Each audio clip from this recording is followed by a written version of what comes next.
다 함께 사도신경으로 우리의 신앙을 고백하겠습니다.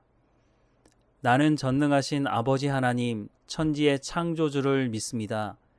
나는 그의 유일하신 아들 우리 주 예수 그리스도를 믿습니다. 그는 성령으로 잉태되어 동정녀 마리아에게서 나시고 본디오 빌라도에게 고난을 받아 십자가에 못 박혀 죽으시고 장사된 지 사흘 만에 죽은 자 가운데서 다시 살아나셨으며 하늘에 오르시어 전능하신 아버지 하나님 우편에 앉아 계시다가 거기로부터 살아있는 자와 죽은 자를 심판하러 오십니다. 나는 성령을 믿으며 거룩한 공교회와 성도의 교제와 죄를 용서받는 것과 몸의 부활과 영생을 믿습니다. 아멘. 찬송가 415장 찬양하겠습니다. 415장입니다.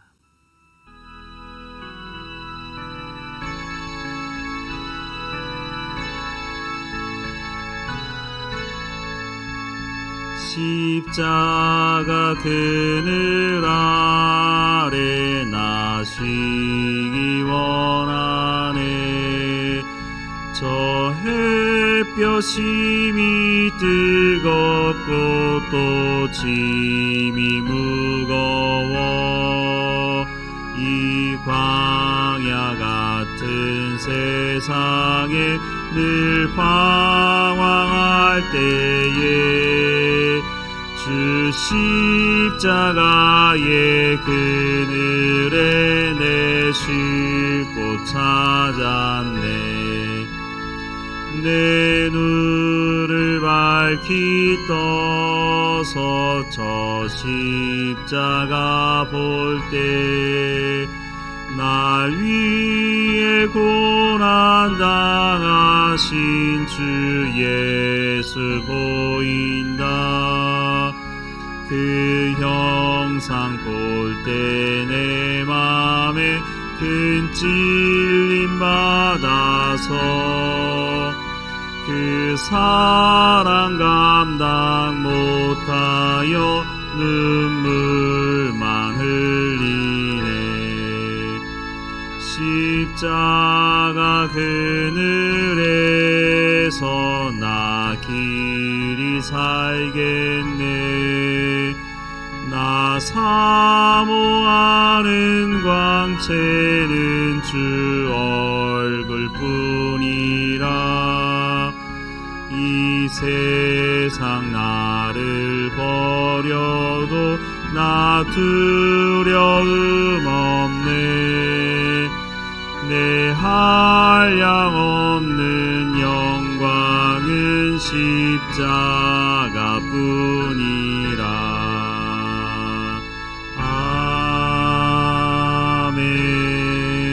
아멘. 오늘 하나님께서 우리에게 주시는 말씀은 나훔 2장 말씀입니다. 함께 읽겠습니다. 파괴하는 자가 너를 치러 올라왔나니 너는 산성을 지키며 길을 파수하며 내 허리를 견고히 묶고 내 힘을 크게 굳게 할지어다. 여호와께서 야곱의 영광을 회복하시되 이스라엘의 영광 갖게 하시나니 이는 약탈자들이 약탈하였고 또 그들의 포도나무 가지를 없이 하였음이라. 그의 용사들의 방패는 붉고 그의 무사들의 옷도 붉으며 그 항오를 버리는 날에 병거의 쇠가 번쩍이고 노송나무 창이 요동하는도다.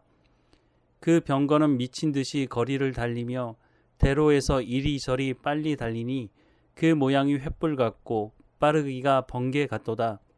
그가 그의 존귀한 자들을 생각해 내니 그들이 엎드려질 듯이 달려서 급히 성에 이르러 막을 것을 준비하도다. 강들의 수문이 열리고 왕궁이 소멸되며 정한 대로 왕후가 벌거벗은 몸으로 끌려가니 그 모든 시녀들이 가슴을 치며 비둘기같이 슬피 우는도다.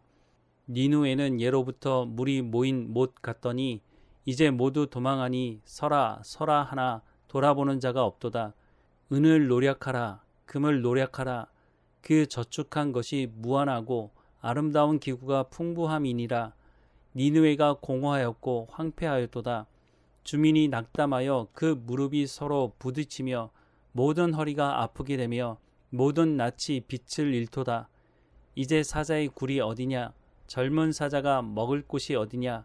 전에는 숫사자, 암사자가 그 새끼 사자와 함께 거기서 다니되 그것들을 두렵게 할 자가 없었으며 숫사자가 그 새끼를 위하여 먹이를 충분히 찢고 그의 암사자들을 위하여 움켜 사냥한 것으로 그 굴을 채웠고 찢은 것으로 그 구멍을 채웠었도다. 만군의 여호와의 말씀에 내가 내 대적이 되어 내 병거들을 불살라 연기가 되게 하고 내 젊은 사자들을 칼로 멸할 것이며 내가 또 내 노력한 것을 땅에서 끊으리니 내 파견자의 목소리가 다시는 들리지 아니하리라 하셨느니라. 오늘 본문 1절 말씀을 보면 파괴하는 자가 너를 치러 올라왔나니 너는 산성을 지키며 길을 파수하며 내 허리를 견고히 묶고 내 힘을 크게 굳게 할지어다 라고 말씀합니다. 여기서 말하는 파괴하는 자는 누구를 가리킬까요? 여기서 말씀하는 너는 아수르를 말합니다. 그러면 아수르가 바벨론에 망하게 되었으니 파괴자는 바벨론을 말하는 걸까요? 13절 말씀을 보면 만군의 여호와의 말씀에 내가 내 대적이 되며 라고 말씀을 합니다. 파괴자는 하나님을 말씀하고 있는 겁니다. 당시 아수르의 수도 니느웨는 점령이 불가능한 성으로 여겨졌습니다.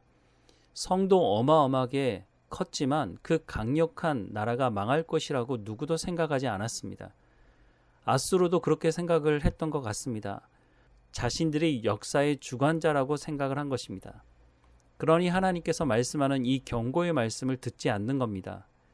잠언 말씀에도 교만은 패망의 선봉이라고 말씀하는 것 같이 권력을 가지고 천하를 호령하는 것이 과연 복인지 생각해 보아야 할 것입니다. 결국 그 권력 때문에 멸망을 맛보게 되는 것입니다. 하나님은 악에 대해 반드시 심판하신다고 말씀하고 있고 그래서 아수르에게도 경고의 말씀을 하시는 것입니다. 아수르는 자신들이 세상의 중심이고 자신들이 역사의 주관자라고 생각하지만 성경은 역사의 주관자가 하나님이라고 밝히고 있습니다. 그래서 하나님의 심판을 막을 수 있으면 막아보라고 말씀하는 것입니다. 3절과 4절 말씀을 보면 그의 용사들의 방패는 붉고 그의 무사들의 옷도 붉으며 그 항오를 버리는 날에 병거의 쇠가 번쩍이고 노송나무 창이 요동하는도다. 그 병거는 미친 듯이 거리를 달리며 대로에서 이리저리 빨리 달리니 그 모양이 횃불 같고 빠르기가 번개 같도다 라고 말씀합니다. 니느웨를 공격하는 하나님의 군대의 모습을 말하고 있는 것입니다. 하나님의 공격을 누가 막을 수 있겠습니까?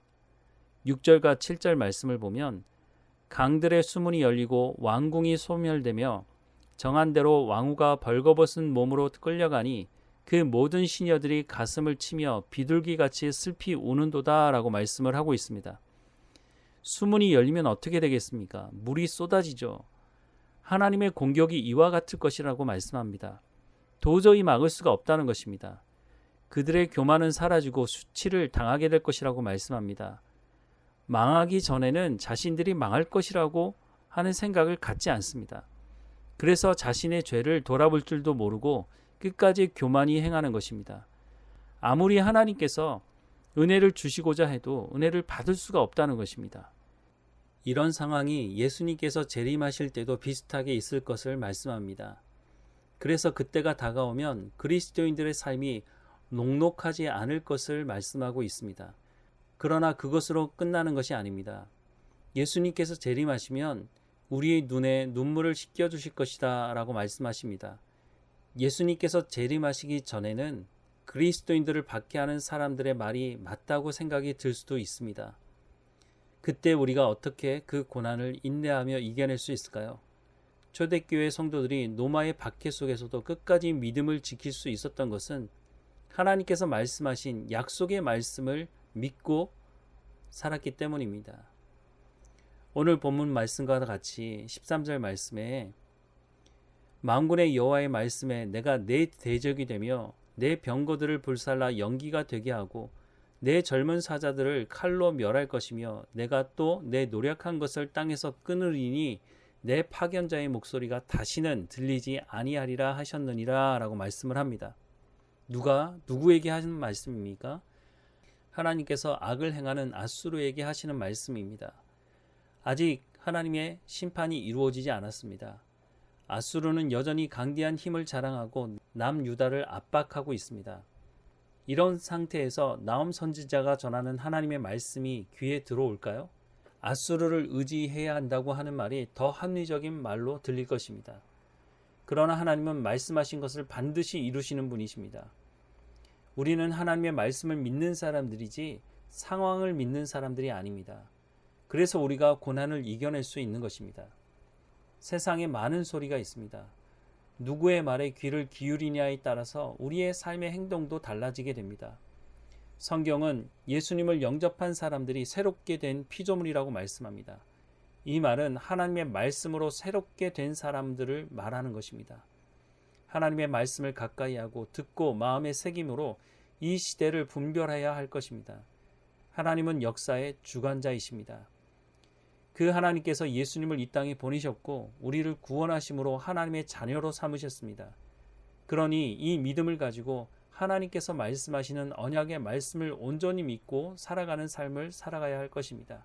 세상은 예전에도 지금도 앞으로도 악할 것입니다. 예수 믿는 사람들을 박해하고 핍박할 것입니다. 그 속에서 우리가 믿음이 흔들리지 않도록 하나님의 말씀을 온전히 붙들고 앗수르가 망하지 않을 거라고 말하는 사람들에게 나훔 선지자는 하나님의 심판이 있을 것이라고 말씀하고 있고 이 심판의 말씀은 이루어졌습니다. 예수님 언제 재림하실지 우리는 알 수 없지만 끝까지 하나님의 약속의 말씀을 믿고 역사의 주관자 되신 하나님을 믿고 순종하며 하나님과 동행하는 우리의 삶이 되기를 주님의 이름으로 축원합니다. 기도하겠습니다. 하나님, 하나님의 말씀에 귀를 기울일 줄 아는 우리의 삶이 될 수 있도록 인도해 주옵소서. 하나님이 베푸시는 그 은혜를 맛볼 줄 아는 사람이 되게 하옵소서. 은혜가 은혜인 줄 알게 하시고 하나님 우리 가운데 베푸신 그 말씀의 은혜가 무엇인지 더 깊이 알아가는 우리의 삶이 될 수 있도록 은혜를 허락해 주옵소서.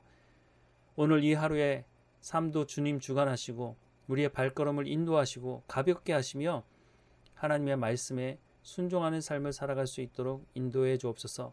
성령께서 우리와 함께 하시고 우리를 인도하시니 우리의 마음 가운데 참된 평안함을 허락해 주시고 늘 감사를 잃어버리지 않고 교만하지 않게 하시고 겸손하게 하나님의 말씀을 따라 살아가는 우리의 삶이 될 수 있도록 인도해 주옵소서. 오늘도 어느 곳에 있든지 선으로 악을 이기는 삶을 살아갈 수 있도록 하나님과 동행하며 살아갈 수 있도록 하나님 인도해 주옵소서. 늘 우리와 함께 하시고 인도하시는 하나님께 감사하고 예수님의 이름으로 기도합니다. 아멘. 하늘에 계신 우리 아버지, 아버지의 이름을 거룩하게 하시며 아버지의 나라가 오게 하시며 아버지의 뜻이 하늘에서와 같이 땅에서도 이루어지게 하소서. 오늘 우리에게 일용할 양식을 주시고 우리가 우리에게 잘못한 사람을 용서하여 준 것 같이 우리 죄를 용서하여 주시고 우리를 시험에 빠지지 않게 하시고 악에서 구하소서. 나라와 권능과 영광이 영원히 아버지의 것입니다. 아멘.